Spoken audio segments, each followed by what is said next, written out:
రాష్ట్ర ప్రజలకు, తెలుగుదేశం జనసేన పార్టీ కార్యకర్తలకు, నాయకులకు అందరికీ మేలు జరగాలని భోగి, సంక్రాంతి, కనుమ శుభాకాంక్షలు మాజీ మంత్రి బండారు సత్యనారాయణమూర్తి తెలియజేశారు. తెలుగుదేశం పార్టీ, జనసేన కార్యకర్తలు, నాయకులతో వెన్నెలపాలెం తమ స్వగృహంలో భోగి మంటలు వేసి సంకల్పం చేశారు. ఇంట్లో ఉన్న పాత సామాన్లు ఈ భోగి మంటల్లో వేసి మళ్లీ ఇంటిని పరిశుభ్రం చేసుకోవడం తెలుగువారి సాంప్రదాయమన్నారు. ఈ రాష్ట్రానికి జగన్మోహన్ రెడ్డి ప్రజల్ని వేధించడం తప్ప మరేమీ అభివృద్ధి కనపడలేదన్నారు. అంగన్వాడీ వర్కర్ల మీద దొంగ కేసులు, తెలుగుదేశం పార్టీ నాయకుల మీద దొంగ కేసులు పెట్టి రాష్ట్రాన్ని తగలబెట్టావని ఆరోపించారు. దేవుళ్లను మేము కోరుకునేది ఒక్కటే అని, సైకో పోవాలి, బాబు రావాలి అంటూ వేడుకున్నారు. భోగి సంకల్పం పేరుతో కీడు తొలగాలి, ఏపీ వెలగాలి అంటూ నినాదాలు చేశారు. భోగి మంటల్లో వందల జీవో కాపీలను మంటల్లో తగలబెట్టారు. అభివృద్ధిలో మనం ముందుకెళ్లాలని సదుద్దేశంతోనే మా నిరసన కార్యక్రమం చేశామని మాజీ మంత్రి బండారు సత్యనారాయణమూర్తి పేర్కొన్నారు.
పోవాలి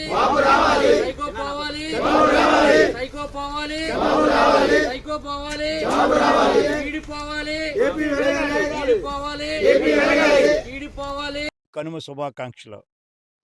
పెందుర్తి నియోజకవర్గ ప్రజానీకానికి, తెలుగుదేశం పార్టీ కార్యకర్తలకు, నాయకులకు, జనసేన పార్టీ నాయకులకు, కార్యకర్తలకు అందరికీ భోగి, సంక్రాంతి, కనుమ శుభాకాంక్షలు. భోగి పంట అనేది కీడు పోవాలని, మేలు జరగాలని, ఇంటిలో ఏవైనా కీడున్నా, ఇంటిలో పాత సామాన్లున్నా ఈ భోగి మంటల్లో వేసి మళ్ళీ ఇంటిని పరిశుభ్రం చేసుకోవడం తెలుగువారి సాంప్రదాయం.